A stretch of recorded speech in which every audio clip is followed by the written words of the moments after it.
A blood test that can detect cancer is getting a lot of buzz. Researchers say it can pick up the disease years before someone gets sick.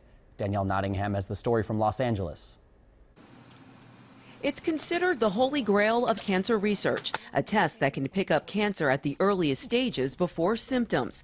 Now a blood test that measures fragments of DNA shed by cancer cells is being hailed as a step toward that goal. We found that for about 10 cancers that we can in fact see a biologic signal in the bloodstream, and we call that a liquid biopsy. Those cancers include breast, colorectal, esophageal, head and neck, liver, lung, lymphoma, multiple myeloma, pancreatic and ovarian cancer.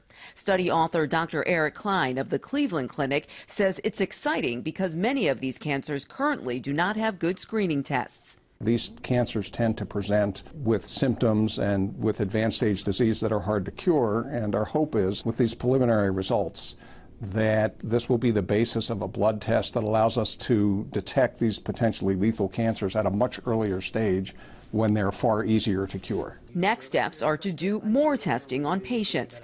Researchers say a test like this could be available in the next 5 to 10 years. Danielle Nottingham, CBS News.